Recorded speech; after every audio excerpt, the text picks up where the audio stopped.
Welcome, or should I say welcome back to Sobol Says as we begin the new season, so to speak, 57-77 going into 57-78. We say every morning, Hanosen Li'ayef Koach, that Hashem gives strength to the weary. We note it doesn't say He gives us rest. I guess that's not a reasonable goal to get rest, but at least we can have strength. So although I feel perhaps my summer was not the most restful of all, hopefully Hashem will give me and all of us enough strength for all of our challenges this year. I actually don't have very much to say today, so I thought we would just go around the room and have everyone talk about what they did for summer vacation. You know, that joke probably works better when I'm doing a live audience. I got to note that to myself. It's not as funny when I'm on video. Okay, so let us begin. And so we begin with Parshas Seitzei. This Parsha is chock full of halachos and mitzvos, some famous, some not. We'll briefly review as many as possible, or we'll more likely skirt over many of them, and then choose two or three to see a possible theme or connection in the Parsha. So we begin, of course, with the Eshes Yifas Toar.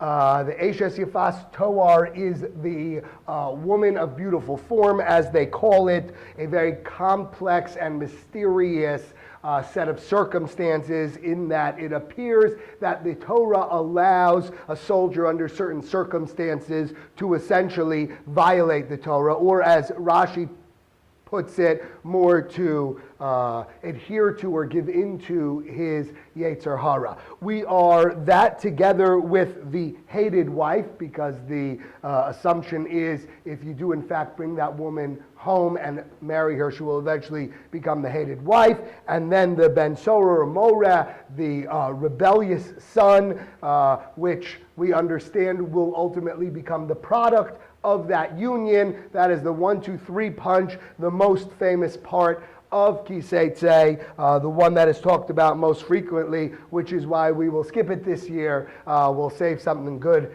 for a future year, and instead we'll move on to other aspects of the Parsha and see if we can extract some lessons. So, on page 1049, again, if it's been so long that you do not recall, we use the Art Scroll Stone Chumash as our page numbering, for our page numbering. So on page 1049, Sukkim 1 to 3, that's Parak Chaf Beis, it tells us the laws of Hashavas Aveda. The laws of Hashavas Aveda, of course, are returning lost objects.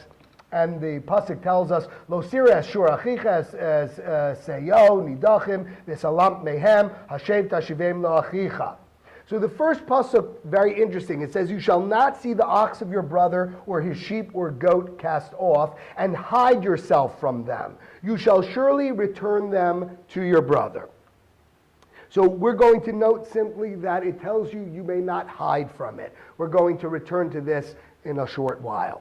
Then comes the pasuk 4, Dalid, which says, Lo sires chamor achicha oshoro noflim baderech v'salamta mehem hakem takim imo. Again, that term hisalamta mehem, that you should not hide from it, but rather if you see the donkey of your brother falling, noflim, note the terminology. It doesn't say that it fell, but rather it is falling, which indicates even if you help it up and then it falls again, you have to continue to help him raise up the ox, or donkey rather, and again, you cannot hide yourself from that mitzvah.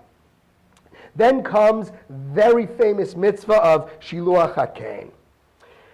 So Shiluach HaKain basically is the mitzvah that you have to send the mother bird away whenever you want to take the eggs or the chicks. Now, it's very interesting because if we look at the pasuk, how the Torah describes it, in pasuk Vav, it says, Ki yikare kan tzipor lefanecha baderech b'chol eitz ol haaretz efrochim al beitzim v'haim robetzes al efrochim al habeitzim lo sikachem al habanim. Art Scroll interprets. Remember, they do not translate, they interpret. It interprets it as follows. If a bird's nest happens to be before you on the road, on any tree or on the ground, young birds or eggs, etc., you shall not take the mother with the young. And then it goes on to tell us rather that you have to send away the mother bird. Now, Art Scroll translates the word yikareh, right? That second word in the pasuk, yikareh, as happens. If it happens, if you happen upon it, if it happens upon you. The reason why that's significant, and by the way, it's not Art Scroll alone. Virtually every Chumash will translate that word ki yikareh as if you happen upon it. The only problem with that is that the word kara, in this instance spelled kuf resh aleph, does not mean happens or happenstance. That is the word kara, but that word is spelled kuf resh hey, not kuf resh aleph.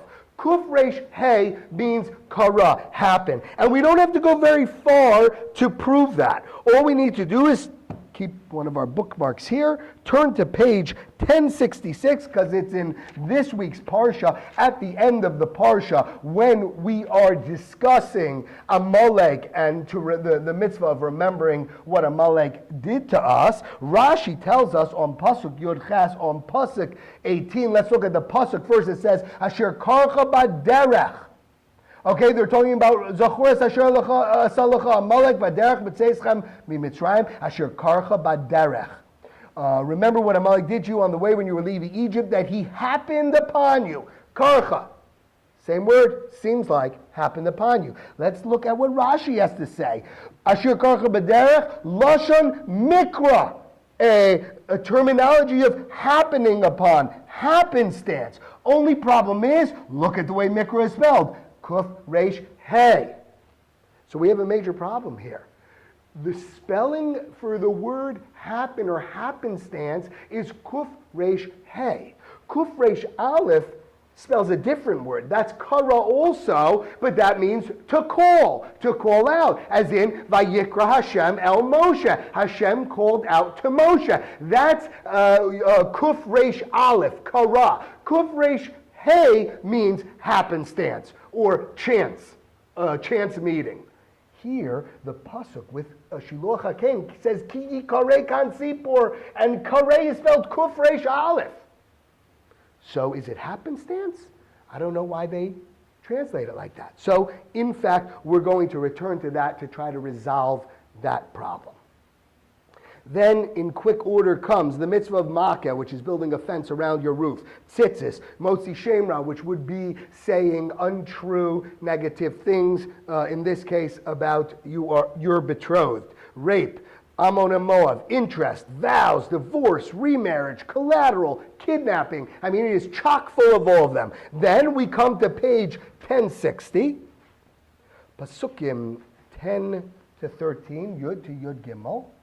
This is discussing debtors' rights. I guess that's the best way to describe it. This is all about debtors' rights. Basically, in addition to restricting a creditor from self-help with collateral, the Torah has very particular and strict rules as to what a lender is and is not allowed to do with respect to the debtor and taking collateral from him.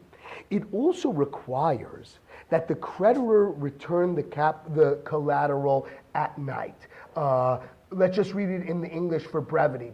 Pasuk 10, when you shall claim a debt of any amount from your fellow, you shall not enter his home to take security for it. There's no self-help. You don't get to barge in and take his stuff because he owes you money.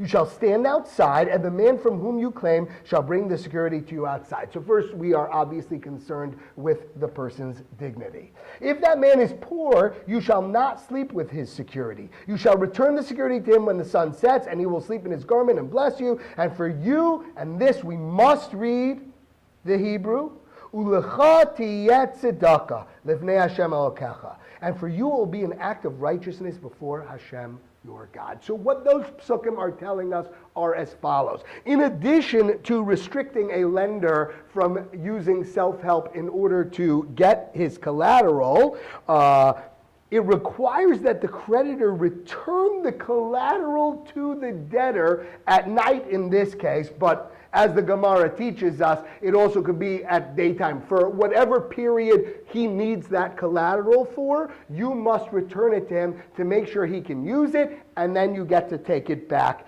afterwards.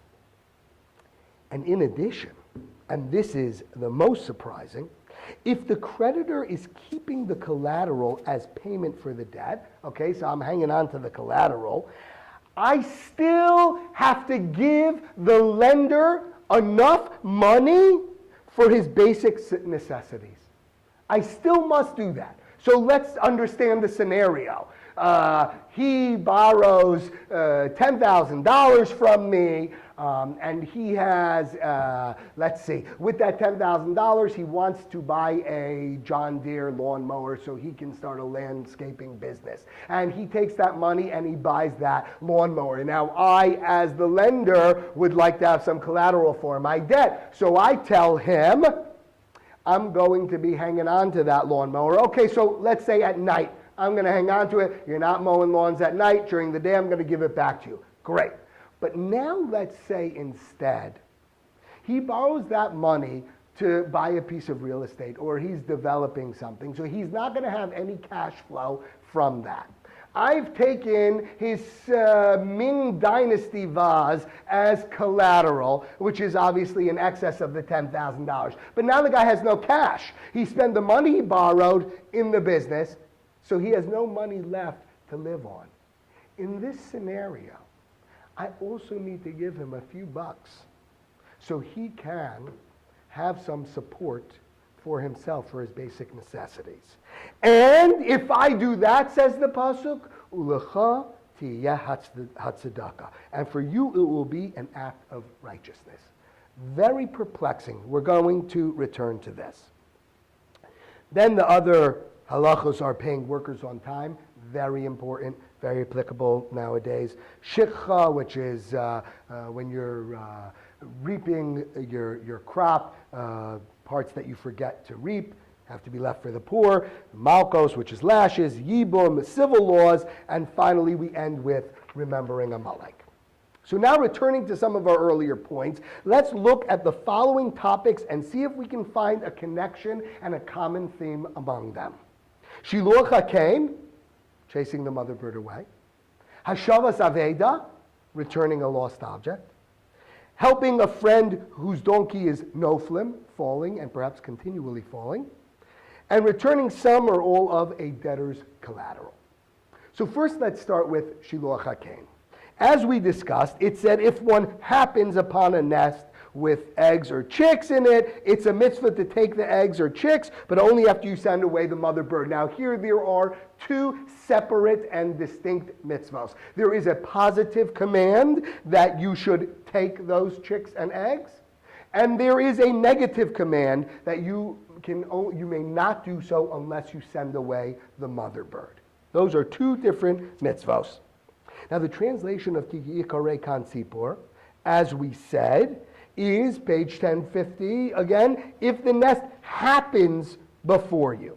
Now, most likely, as we said, we have a bit of a problem here because it's spelled calls, but it's translated happens. The most likely reason why it's translated that way is because that's to teach us you're not allowed to set this situation up. Because, especially since we know Shiluach HaKein, in addition, of course, to being a mitzvah, is one of two places where you are told that it will prolong your days. L'man yarichun yamecha. You will get extended life, whatever that means, maybe in this world, maybe in the next, but only that and kibbud av v'aim are the only two mitzvos that it says that by. So having said that, of course, there would be a great temptation for us to all do the following that was popular in the 70s, get those little bird baths and a nice little bird house, and then have a tree and make a nice nest, maybe a little fluff in there to make it cushy. Look, birds is an awesome place to set set up shop. You can manipulate the whole thing and walk out to your backyard and say, oh my gosh, there's a nest.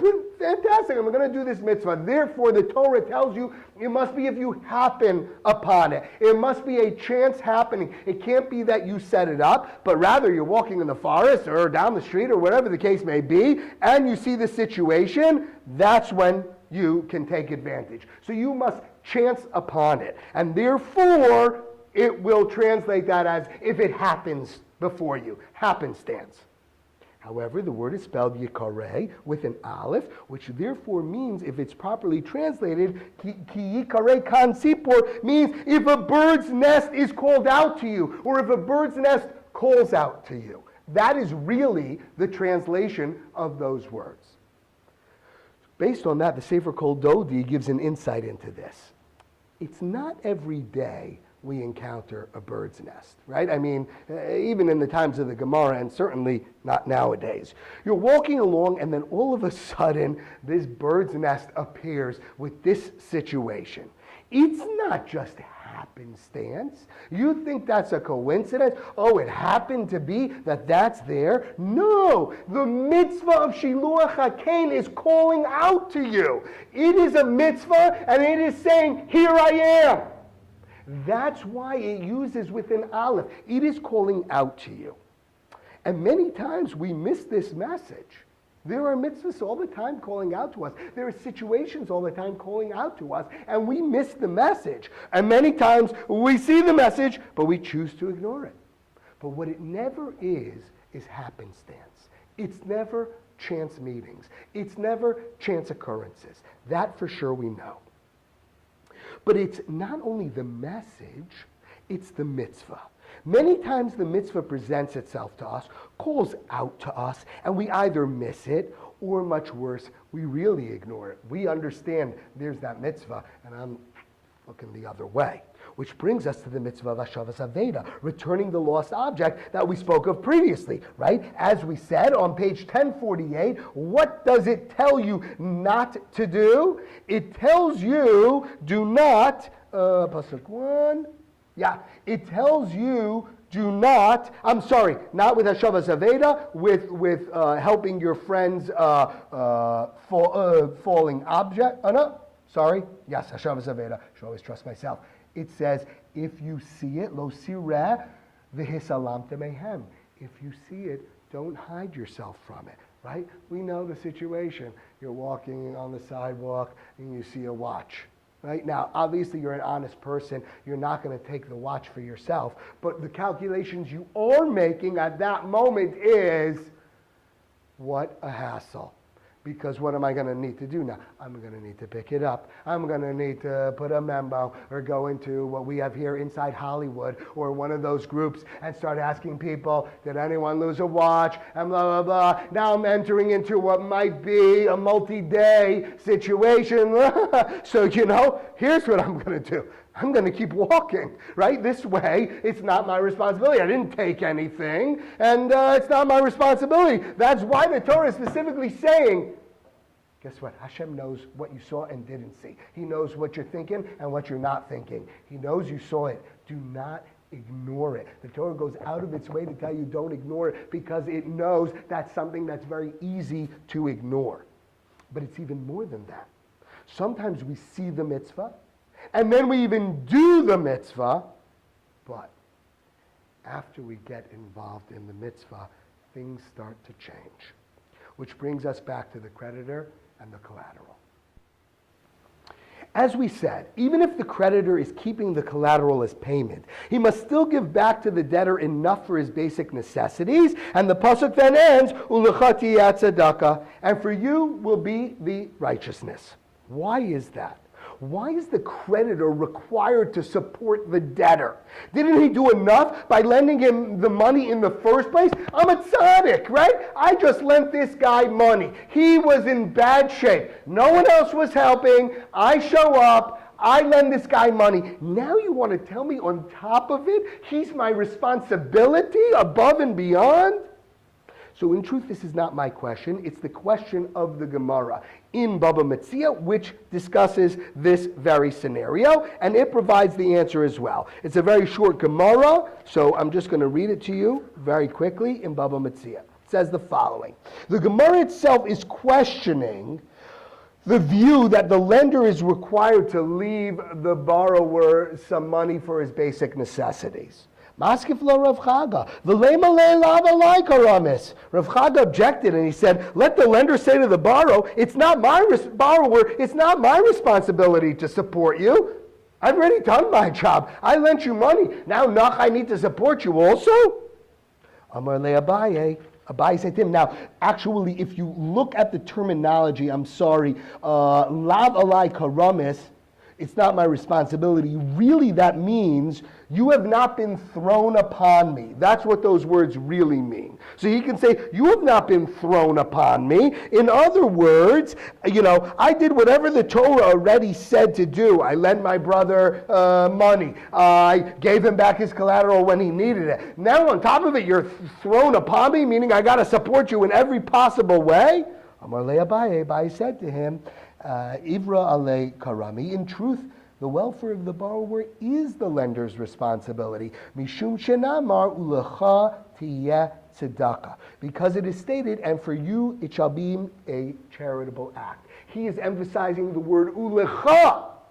And for you it will be a charitable act. Meaning, yes, you, specifically you, lender, even though I know you feel like you've done more than enough, for you, it is an extra act of tzedakah. If on top of everything else, you now provide this guy with his basic necessities. So it seems that when a mitzvah has called out to us, as we said, yikareh, it has been thrown upon us, as the Gemara says. It's no longer our option to thrust it onto others. No longer can we say, hey, it's the community's problem. Why shouldn't everybody pitch in? You know what? I know this guy. He has a rich uncle in Mexico. He could go to him. Why is it my problem? I already lent him some money. Now I got to take care of him also. Torah is saying, no. When it comes to those mitzvos that have called out to us, and we have heard them, and we have taken steps to do them, then we are responsible for them. And like the Hashavas Aveda, the lost object, once we find it and take it into custody, we are responsible to safeguard it. And like we referenced before with your friend's ox that is falling, no flim, it means even though you helped him one time, and he's a shlemiel, and his thing keeps falling down, once that mitzvah called out to you, and you know it's calling out to you, and you helped him, you don't get to walk away that second time and say, you know what, dude, have somebody else help you. I helped you once. I'm good. No. It is your continuing responsibility. So we have discussed the message calling out to us and the mitzvah calling out to us. But at this time of year, there is one other thing. And that is that Hashem is calling out to us. Actually, Hashem is calling out to us the entire year. But over the course of the year, we become desensitized, coarse, deaf. We can't hear anymore. We can't see anymore.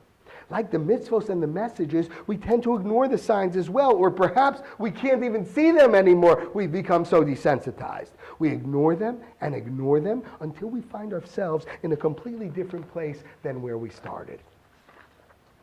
We need to see the signs. And Elul is a time for us to stop and do just that. Nothing more dramatic than resetting and resensitizing. That's what we need to do. Before you go taking on a litany of resolutions of how you're going to become a tzaddik this year, first just stop. Stop and realize you're not seeing anymore. You're not listening anymore. If you can just accomplish that over your Elul, then you have hit a home run. That's what we need to do. But we must also look for little signs. Because nothing is happenstance. Hashem is calling out to you.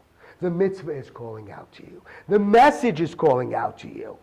You know, I remember when George W. Bush was president, he was a man of great faith.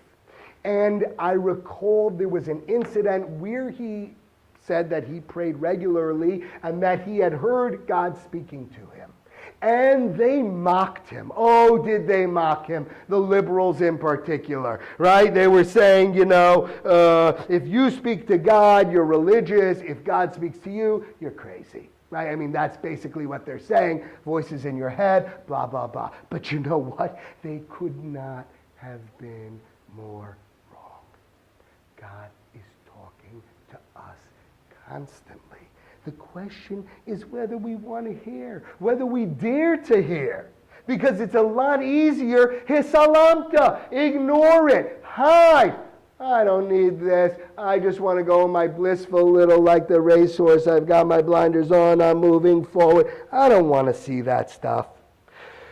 But in fact, that is our challenge. And that may be why our Parsha ends with Zecher Amalek, and why the Parsha is always read in the month of El.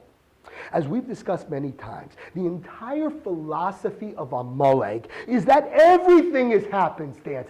Everything is coincidence. Nothing is divine. Right? They hold, as we've discussed before, God does the big stuff. Create the world? Sure. Split the sea? Maybe. A couple of major historical events? Okay. But day to day, stuff like that, God's not interested. In your little puny life, what would he care about it?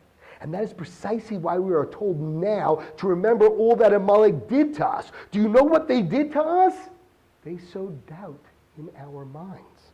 They introduced the idea of coincidence and happenstance to us. As we well know, one of the most famous gematrias, the gematria of Amalek, Ayin is 70 and Mem is 40, that's 110, Lamed is 30, that's 140, and Kuf is 100, that's 240. It's the same gematria as Safek, doubt. Samach is 60, Pei is 80, that's 140, add Kuf, that's 240. They equal doubt, the most dangerous thing of all, because we all can fall for that. To tell me God didn't create the world, we're not even going to have a conversation.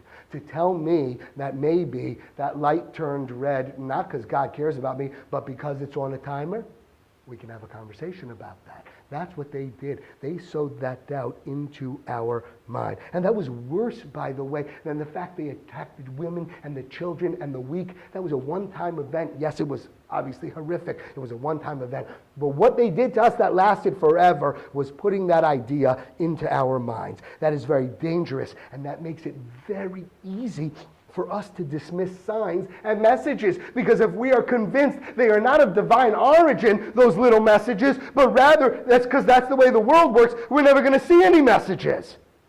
And we are told this precisely now. Why now? Because the Parsha starts, Seitzei lemilchama alayvecha, when we go out to battle with our enemy. As the Hasidic masters tell us, the enemy that the Torah is speaking about is our Yetzer Hara.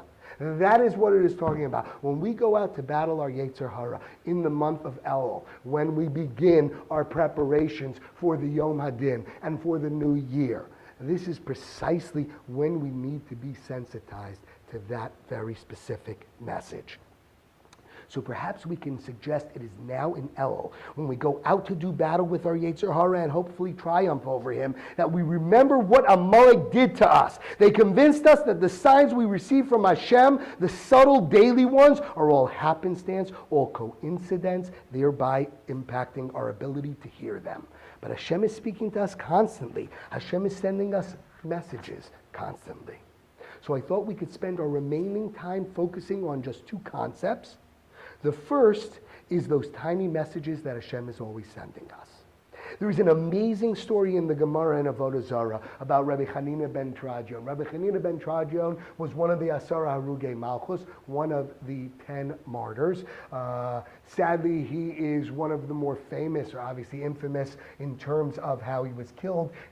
He was killed by them wrapping a Torah scroll around him and burning him alive and putting a wet sponge on his heart to elongate the suffering. That's how he died. Rabbi Hanania ben Terajon, one of the greatest Tanaim to ever live. So there's a fascinating story about him in the Gemara Avodah Zarah. And I'm just going to read it in English for brevity. This Gemara is the prelude to the horrific story I just described to you about how Rebbe Hanina ben Terajon is killed. But beforehand, he has a meeting with his Rebbe, Rebbe Yossi ben Kisma. And it is when Rebbe Yossi ben Kisma became very ill. He was on his deathbed. Rebbe Hanina ben Terajon went to visit him. Rebbe Yossi said to Rebbe Hanina, "Hanina, my brother, do you not know that from heaven they have imposed as rulers over us this evil Roman nation, which has destroyed God's house," meaning the Beis Hamikdash, "burned his sanctuary, killed his pious ones, and caused his nobles to perish? And this foreign ruler still exists. And yet I have heard about you that you sit and engage in Torah study." Now, the Romans had made an edict that Torah study was forbidden, and how much more so public Torah study. So he is scolding Rebbe Hanina ben Terajon because he's saying, look, for whatever reason, God has imposed them as rulers over us, and they've made these rules, and yet you are flaunting those rules, or flouting those rules, rather. That you sit and engage in Torah study and convene gatherings in public to disseminate Torah, and a Torah scroll rests openly in your lap. Why do you endanger yourself so? Rebbe Hanina said to Rebbe Yossi, "From heaven they will have mercy on me," saying Hashem will protect me. Rebbe Yossi, exasperated, responds to him, "I am saying something sensible to you, and you are telling me that from heaven they will have mercy?"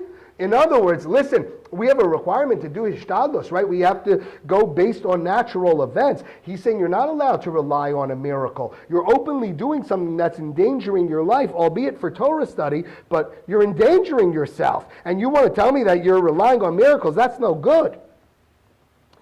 And then comes very scary words. "I would be amazed if they do not burn you and the Torah scroll in fire." And sure enough, very soon thereafter they do. His words were prophetic. But now Rebbe Hanina is shaken by this exchange. So he says to Rebbe Yossi, "Rebbe, how do I stand with regard to Olam Haba?" Now, if you don't feel like falling over after you hear a question like that, I mean, if Rebbe Hanina ben Terajon is worried about his Olam Haba, we're finished. Right? I mean, Rebbe Hanina ben Terajon is one of the Asar Arugei Malchus. He's one of the greatest Tanaim of all time. He taught Torah openly, publicly. Forget about against an edict or not. He was clearly one of the most pious individuals, and he's worried about getting Olam Haba? And what does Rebbe Yossi say to him? He says, "Has any particularly challenging incident presented itself to you? In other words, have you done any really good mitzvos, any tough mitzvos?"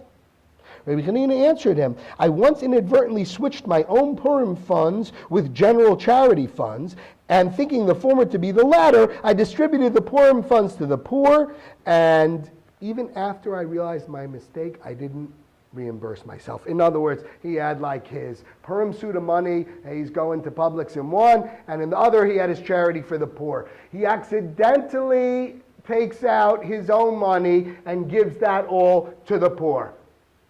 Now he would have the right to reimburse himself from that which he had intended for the poor, but he chooses not to and rather decides he's going to give that money away as well.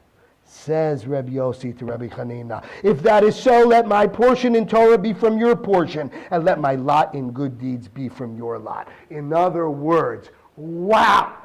If you did that, you are going to have a high level of Olam Haba.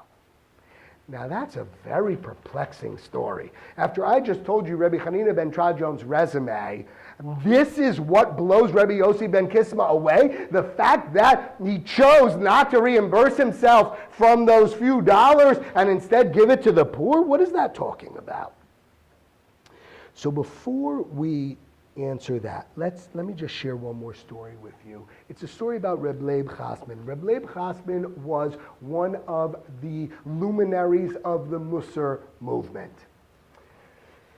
He owned a very large bakery and was very successful in his career. He would bake all morning, probably from the middle of the night till all the morning. Then he would still be able to come to yeshiva in time to learn all day. He was learning, of course, under the great Alter from Kelm, one of the heads of the Musar movement. One morning he comes into the Beis Medrash, and the Alter calls him over, and he says to him, "You have some flour on your sleeve." So Rav Chasman says, okay, thank you, Rebbe.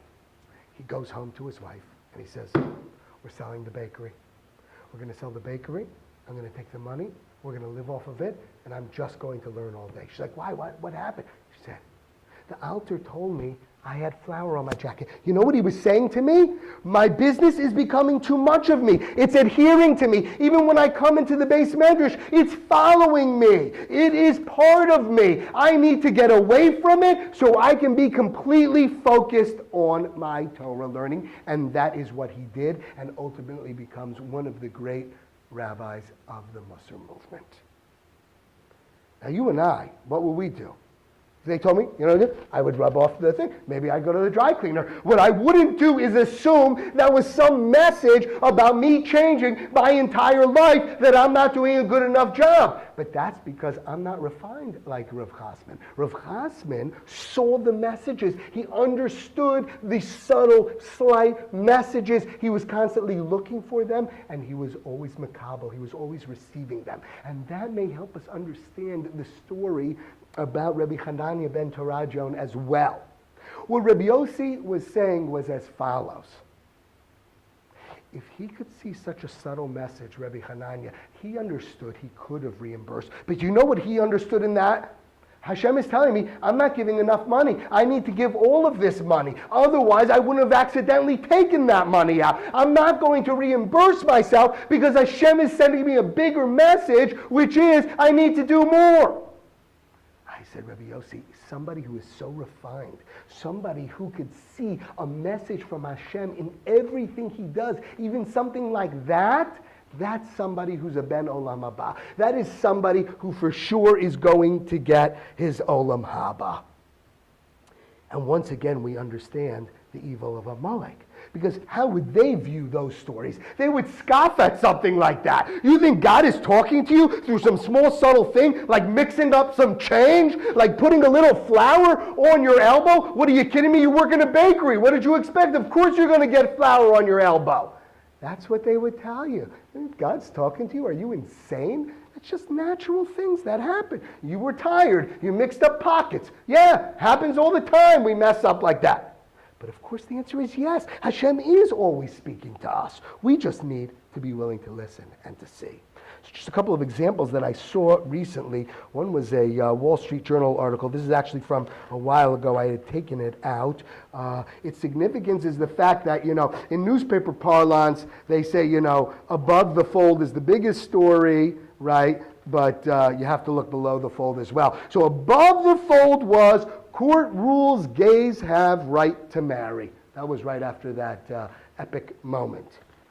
Below the fold, terrorists killed dozens on 3 continents. Now, you can keep the upper fold and the lower fold apart from each other, or you can read that it's all part of one newspaper and it's all part of one message. There is a more entertaining example that I would like to share with you, and that came when I was visiting my daughter Gabriella in Barnard once, and I assume it must have been some kind of move-in day, something where I was just there to be physically present, but needed to occupy myself while the more important things were going on. And so I picked up some magazine when I was there, trying to kill some time, and this was NYCL, I don't know what that is, and it was entitled Fun Classes to Take in the City. Okay, seemed very interesting. Let me see what they are. So one of them, it's a picture of an avatar, right? You know, the avatars from that movie Avatar. So, you know, I was in Disney World in Animal Kingdom this summer. They built a whole world of Avatar. Now, just so I don't shock you, Avatar is not a real world, okay? And that's what's very funny about what I'm going to tell you, because it wants you to learn Na'avi. Na'avi, spelled N-A apostrophe A-V-I, is the language of the avatars. And it says, feeling blue, need something to distract yourself from the bustle of everyday life? Why not leave this planet altogether and experience an ethereal world outside your own? Avatar, the 2009 film, was pretty innovative with its costume, story, and setting. With this class, you could take a small step into that world by learning Na'avi, the native language of Pandora. And here's the best part, it's totally free. Okay, now, first of all, we're in trouble. Okay, we're in trouble. People have way too much time in their hands. If they're already, apparently they handled all 70 classic languages, now they're looking to learn made-up languages. But here is my point. So I said, And they have, of course, a website for this learning Na'avi. But how is the website spelled? HTIP, LearnNavi.org. In other words, learn Navi. They took out the extra A and the apostrophe. So I'm reading this and I'm like, look at this. I'm here killing time, doing nothing, reading a stupid magazine. And Hashem is telling me, why don't you go learn some Navi? Why don't you go start putting that in your life as well? Maybe I've done my Daf Yomi for the day. And clearly, I need to learn more Navi. And that's exactly the message that Hashem was sending to me through some obscure, weird magazine found on the campus of Barnard College. The question is, are we willing to see that? Or are we going to see, learn Na'avi?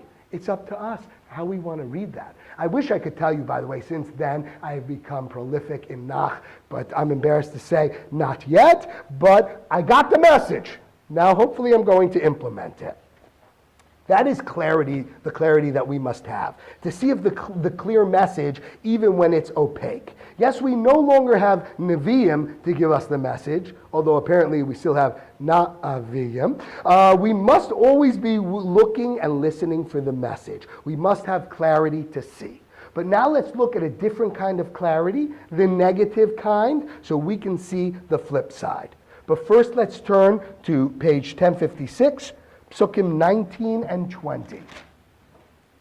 And it says, Lo tiyeh kadesha mibenos Yisrael, lo yeh kadesha mibnei Yisrael, lo savi esnan zonu, mechir kelev beis Hashem elokecha, l'chol neder, ki sovas Hashem elokecha gam shnehem. Should not be promiscuous. You shall not bring a harlot's hire or the exchange for a dog to the house of Hashem, your God, for any vow. Basically, in a nutshell, what this halacha is talking about is the fact that if someone is a prostitute and they receive money for their services, they may not take that money, buy a sheep with it, and then bring it on as a carbon to the Beis HaMikdash. That is forbidden. Now, what's so terrible about that, frankly? Okay, I understand the actual object. So let's say someone paid with a sheep. I get it. Using that sheep as a carbon to the Beis HaMikdash, that's terrible. But she got cash. She's going to use the cash to buy a carbon. Maybe she did teshuvah, who knows what. But nonetheless, why isn't she even allowed to use that cash to buy a carbon? The second is, a couple psukim later, you shall not cause your brother to take interest of money or interest of food, interest of anything that he may take as interest. Second is the halacha of not charging interest. Note one thing about this pasuk. This pasuk nowhere says that you must lend money to your brother. It does not say that. It only says that you should not charge interest. In other words, it is better not to lend your brother money than to lend with interest. And for that, it says at the end of that pasuk, that Hashem will bless you in your every undertaking. Those are big words. So let's see. If you choose not to lend your brother, because you're not allowed to choose interest, then Hashem blesses you in your every undertaking. Now that's not language the Torah normally employs. Why such a great blessing for that? So my friend Rabbi Mati Zelser showed me a Ramban many years ago that I think can answer both of these questions. The Ramban, actually discussing the harlot's exchange, the cash, whatever, that she got for her services, tells us the following. Again, I'll read it in English. Harlots will seek to perform good deeds with their hire, with their money, thinking thereby to atone for their sins. As our sages of blessed memory mentioned in their parable, she commits adultery in exchange for apples and then distributes them among the sick. Therefore, the Torah forbade the use of the harlot's hire for use as any vow offering in the temple, because if the Torah did not do so, the harlots would now continue to sin through these offerings.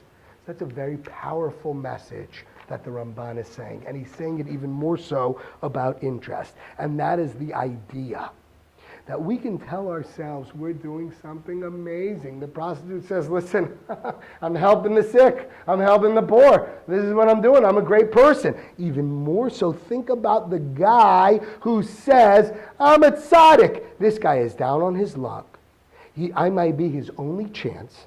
He's happily willing to pay interest since he knows with this loan he can start over, perhaps make a parnasa, perhaps become a great success, so we can convince ourselves we are great tzaddikim. We are saving this man's life. So what's 10% among friends? No, says the Torah. That is not what the Torah wants. That is not what Hashem wants. Yes, the best thing would be to give him an interest-free loan. That is one of the highest levels of tzedakah. But if you can't do that, do nothing. Resist the urge to paint yourself as a tzaddik. That is particularly dangerous since we tend to whitewash or even justify our bad deeds by then doing good as well. I wanted to read a fascinating, this is the last article we'll share today. I wanted to read a fascinating and entertaining article that highlights this point. It's entitled, Why Gangsters Who Broke Every Law Still Went to Services on Yom Kippur. On Yom Kippur in 1929, Louis Fleischer, Harry Fleischer, and Henry Shore attended services at the Orthodox congregation B'nai David in northwest Detroit. The three men, all members of the Purple Gang, Detroit's mostly Jewish mob, had plenty to atone for. The Purple Gang controlled the city's illegal gambling, smuggled liquor during Prohibition, and had a hand in most of Detroit's underworld vice. The gang didn't hesitate to resort to violence, arson, bombings, and murder when its operations were threatened. They were reputedly more ruthless than Chicago's Capone Gang. The three gangsters didn't notice three other men sitting in the back of the synagogue, G-men, disguised in black Hasidic garb, who hoped to arrest the three hoodlums after the service. But when the non-Jewish G-men lit up cigarettes during the intermission, not knowing that striking a match or lighting a fire is forbidden on Yom Kippur, their cover was blown and the gangsters got away. The men of the Purple Gang weren't the only Jewish mobsters who observed Jewish rituals, even as they committed crimes that broke all of the 10 Commandments. As I discovered while doing research on the book, this is a book that this person came up with. When examining FBI files and interviewing old Jewish criminals and their relatives, I found that plenty of Jewish mobsters prayed in synagogue on Shabbat, observed Jewish holidays, maintained religious rituals, fasted on Yom Kippur, and attended Pesach Seders. This next one will shock you. Sam Red Levine provides a singular illustration of this. Levine was a New York City gangster Charlie Lucky Luciano's favorite contract killer. According to blah, blah, blah, Lucky called Red the best driver and hitman I had. Red also had another persona. He was an Orthodox Jew. He always wore a kippah under his hat, ate only kosher food, and conscientiously observed the Sabbath. Levine never planned to murder anyone from Friday sundown to Saturday sundown. But according to the authors, if Levine had no choice and had to make the hit on Shabbos, he would first put on a tallis, say his prayers, and then go and do his job.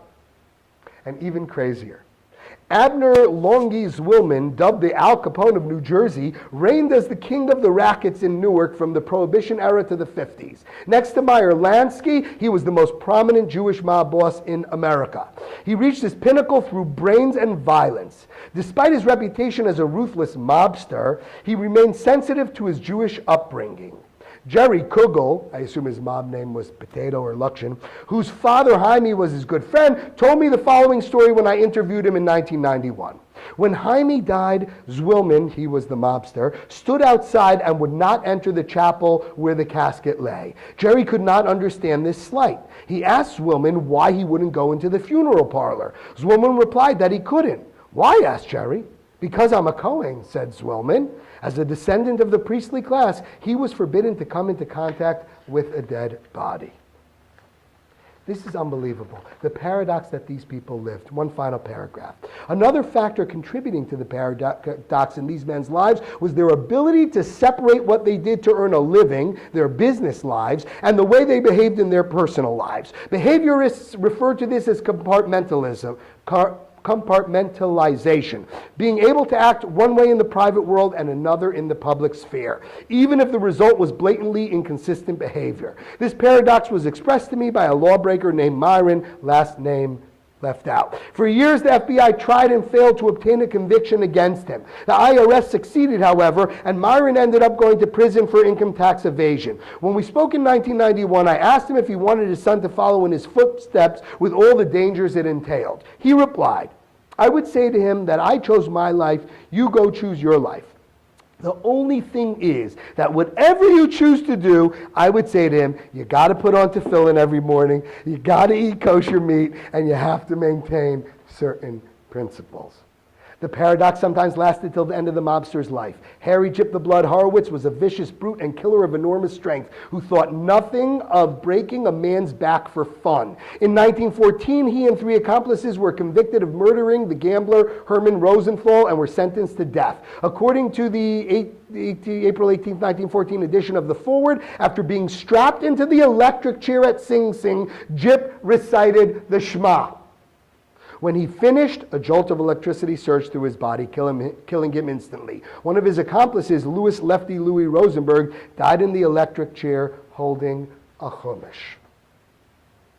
These people seem to have clarity, but clarity of a different kind. They are able to completely separate their business and personal lives, or so they think, and they see absolutely nothing wrong with it. They have a clear separation between the two and then come to justify the bad by giving tzedakah, going to shul, etc. That is why the Torah forbids accepting the harlot's exchange. You don't get to do that. That is not to say that we must all be perfect, and if we're not, then let's just not do anything at all. It is merely to suggest that we not fool ourselves. If we're doing something wrong, then say, I'm doing something wrong, and I want to get better, and I will keep striving. But whatever you do, don't say the end justifies the means. And certainly don't convince yourself that the good whitewashes the bad. Don't convince yourself it's a mitzvah, it's justifiable because I give tzedakah, honor my parents, go to shul, etc. We must have clarity when looking for the opaque messages that Hashem is always sending us. But we must not have the type of clarity that convinces us that what we're doing is perfectly okay. Perhaps a mitzvah, since I'm washing the sin away by giving charity, etc. One is a proper clarity, and the other is not. And that's what I call a clarity disparity. Good Shabbos.